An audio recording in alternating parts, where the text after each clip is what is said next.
Hello and welcome, the Hosk here. Today's video is about CRM 2013 Customization and Configuration exam, the old MB2-703, and we're still focusing on the security side of the exam, and today we're looking at manage, access and user teams. I'll just be covering a few of the parts of this, which is basically it involves users, teams, configuring, sharing, managing user roles for users and teams, and later I'll be doing create access team, but that's not today. Okay, so I'll start to mention actually just a little bit about authentication. Authentication in CRM is a bit like the Outlook email sort of functionality. Basically, CRM palms it off to another piece of software and doesn't really have anything to do with it. So if you take email as an example, CRM doesn't do any emailing whatsoever. Outlook does it all. And authentication is a little bit similar in a way, well, that's the way I see it, is that it doesn't really do any of the authentication itself. It just assumes that once you're in CRM, you have been authenticated, and then it applies the security roles inside CRM, but it doesn't kind of stop you getting in and out of it. Have a look at the blog post that sort of is a partner to this video. There are two kind of security. Obviously, on-premise, you've got Active Directory. That basically does the authentication there. You can also have ADFS, Active Directory Federation Services, or a secure token service. You can sort of apply these and then have a different method of authenticating the user, and then the same result kind of really. Once it's passed and authenticated, then you go into CRM. In Microsoft Online, you've got Microsoft Online Subscription Program. I don't really know too much about that. I don't think this will appear much in the exam, so I'm not too worried about it. Right, so managing users. So what can you do inside CRM? So the best way to have a look at this is to get in there. Where's my administration? Okay, yeah, so it's in settings, administration, and then here you'll find the kind of various parts. You've got teams, you've got security roles, you've got field security profiles. That's not in this video, it'll be the next one. Access team templates, that's also the next video, and then users. Let's also not forget business units, which are a vital part of the security. Obviously, I'm assuming you've already gone through the previous video, which was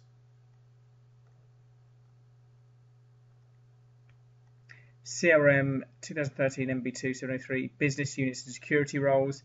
In that video, I go through business units and security roles and the various kind of tricks and tips and knowledge you'll need for the exam. So really go through that bit. This bit is just looking at this kind of teams really, and things like that. So first let's have a look at the user. One user, which is me. This is in my trial. So here you can see that instead of Active Directory, we've got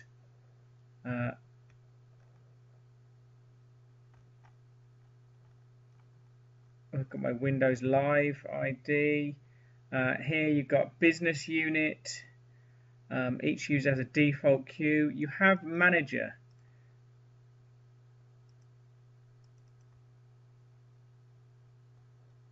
So you have to actually do this online on the other part of the system for CRM Online, which is interesting. But okay, so you can set a manager up. You've got your business unit. If I were to move business unit, it would take away all my security roles, and so the user would start with no security roles, which would mean I wouldn't be able to log into CRM because you need security roles to be able to log into CRM. You can still log in if you're a member of a team, because teams can have security roles, but you won't be able to access your user details and personal preferences. Manager's role, I think this is used in some kind of routing type of information functionality. I've not seen it used that often, to be honest. So in terms of managing users, we got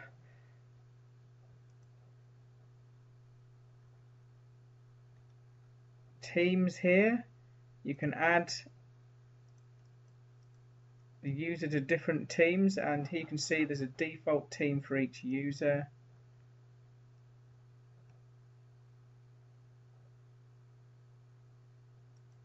Oh, okay, yeah, so yeah, this is saying that you can't join these teams because these default teams, basically these are teams created for each business unit, and you don't control who lives or what users are in these teams. That is done by CRM, dependent upon what business unit you're in.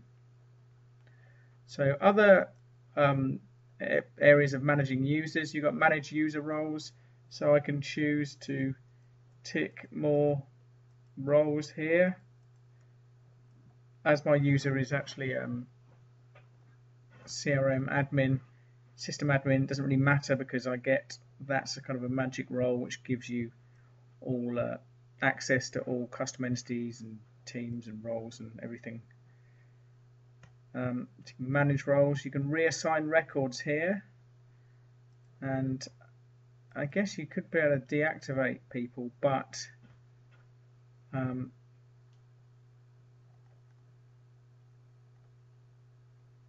obviously you can't deactivate my user because you must always have one user who has administrator role, and you can't ever disable them. So there aren't any more teams here, so I can't add those to myself really. So the kind of management things are creating users, teams, security roles, assign, move users to teams, assign security roles to teams and users, disable business units, delete security roles, delete teams, move users between teams, and assign them a manager.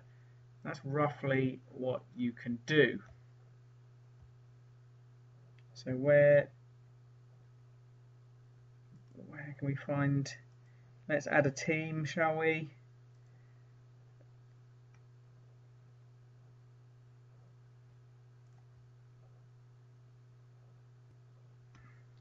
So when you add a team, you assign it to a business unit, you give it a name.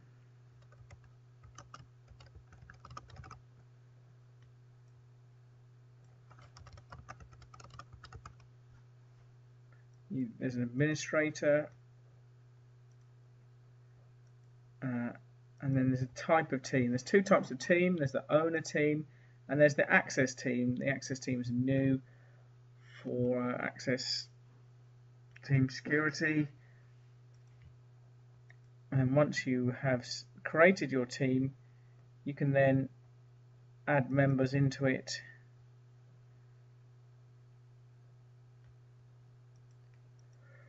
But we don't have any other members, so I can't do that.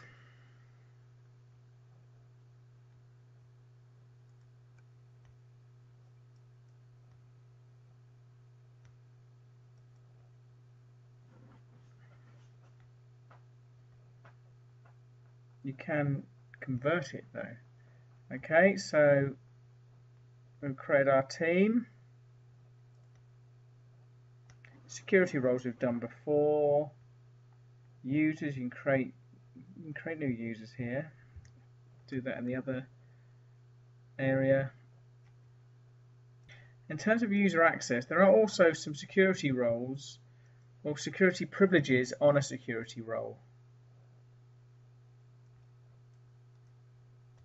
So if we go to business management, you can see here there's ability to create business units with all the access levels, security roles, there's teams, there's user settings, and also the miscellaneous privileges. You've got assign manager for a user, act on behalf of another, enable or disable users, reparent business unit, reparent user, enable or disable business unit.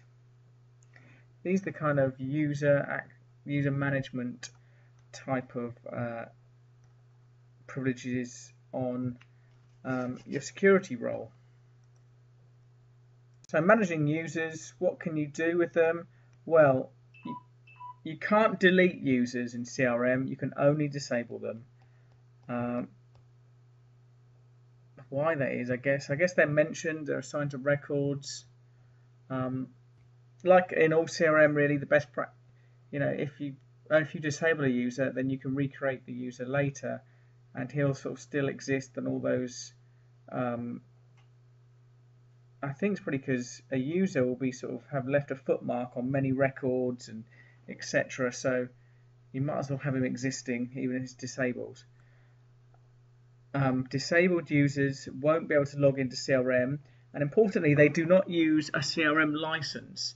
So what you can possibly do is you could sort of disable a bunch of users and enable them, different users, to kind of, if you had a limit of like 20 licenses, you could manage them by disabling and enabling different users at different times. If you're really keen, they're not that expensive. I guess you'd pretty much buy another license, wouldn't you? But if you do disable a user, then what you should do is assign all the user's records to another user. So even a disabled user, the records would still be active to the user. It wouldn't have any effect on those records, apart from obviously the user's deactivated. So you would assign those records to another enabled user. One important point is that you have to work out if the user's used in any CRM workflows for like emails or other kind of steps. And I think that if the user is a manager of a workflow, then it may stop working. I saw a blog post by Mitch Milam about that. So that's sort of important, really. You don't want your workflows to stop running all of a sudden because you disabled a user. So teams are quite important. There will probably be a question in the exam on teams, I should think. Obviously, there are two types, owner and access teams. Owner teams, this is an important point, owner teams can own records. So you can assign records to owner teams, and what this will do is basically give access to the records to all the members of the team. So in some ways this is a good way to sort of manage your, if you use security roles quite a lot, having a team is an easy way to assign like a bunch of security roles to a lot of users.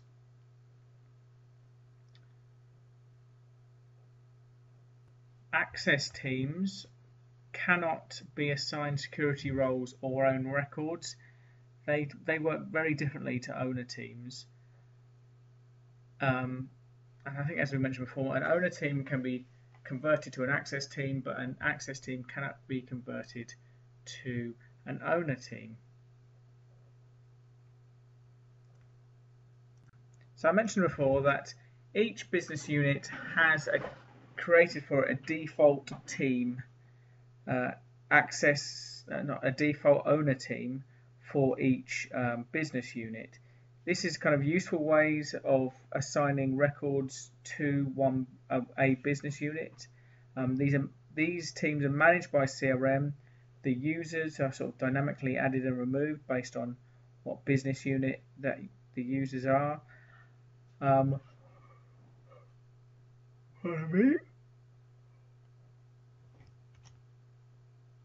So you cannot assign users to these default teams. CRM looks after that, but you can assign security roles to these teams and give them different levels of security.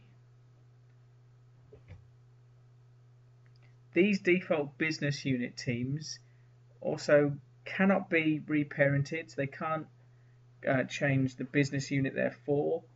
They cannot be deleted or renamed, and you cannot modify any of the members. So there's quite a few constraints on the default owner teams here. Alright, so we'll move on to sharing. So in CRM, you can share records between users and teams. This kind of gives the user privileges that the person sharing. It gives these privileges to the people you're sharing the record with. So this is kind of like beyond security roles, because you can share records between teams, I think, between business units. So you can sort of let someone in a different business unit view the information you're sharing. And when you think of sharing, basically this bypasses business units. It kind of ignores the hierarchy level of business units, and you can just share them any way to any person, and they'll have access, no matter what business unit they're in. And if you share a record with a team, it's like sharing that record with every member of the team. So it's quite a good way to share a record to a lot of people in sort of one team. Sharing records to a team is also very efficient with regards to the principal object table. Principal object table holds all the security kind of privileges, and so this is the table it looks at when it kind of is working out whether you're allowed to see or edit or just read a certain record. And if you use a team to do this, it has one entry there, whereas if you share individual records, it'll have many, which is a bit less efficient.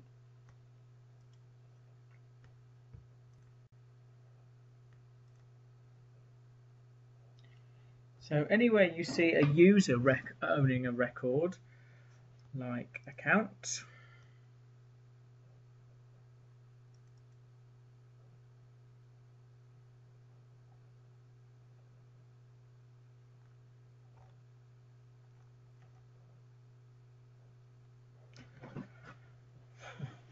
owner, here I am. So anywhere you see that, you can also assign these to, there you go, assign it to a user or team.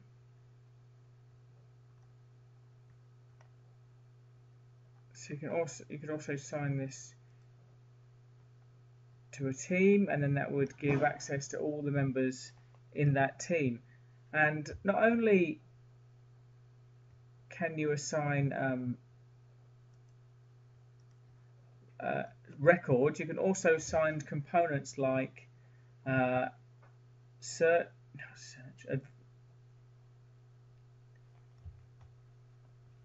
charts, views, and dashboards.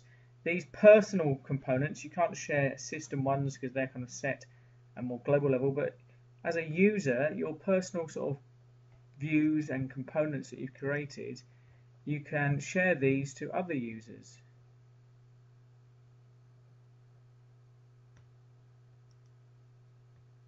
So here's a view I created, just active accounts.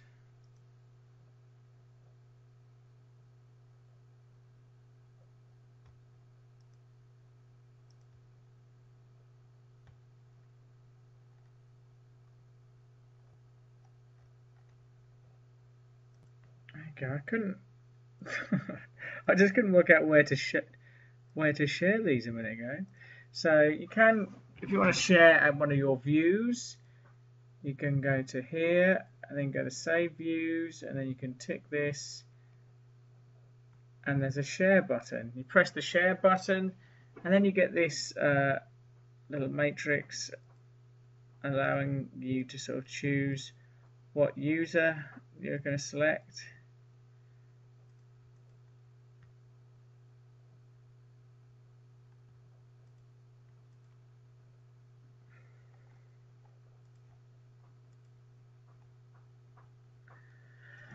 And then you can also assign this. So I mean, usually you may not want to give your users delete ability on a view that you've shared. So you might give the other kind of stuff like that, and then you press share it, and then they would be able to view your view. Would appear as a kind of like a next to the personal views.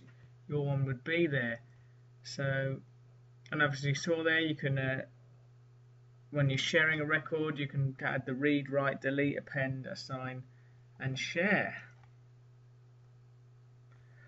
Okay, reparenting teams, users. It's quite a significant thing. So don't, reparent them willy-nilly, because whenever you reparent something, it basically removes all of the security roles, and you've got to build them up again. The reason it does this is because your security roles might be different in different business units, and they're coming down. Firstly, you might have a different parent business unit, and that might have some CRM views which are not coming down. You can change the level of access the different security roles have in each different business unit, so you can't really assume that to give them the same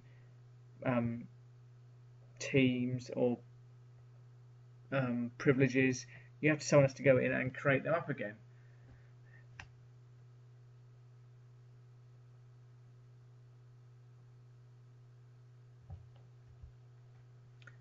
So also got to remember that if you reparent a business unit, all the users will have had their security roles removed, because on the business unit that would have taken away all the security roles.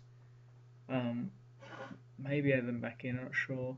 But all the other users below will not have those security roles either then. So the only way they get in is if they're members of a team, and that team has some kind of security level that means they can log in and see various different entities.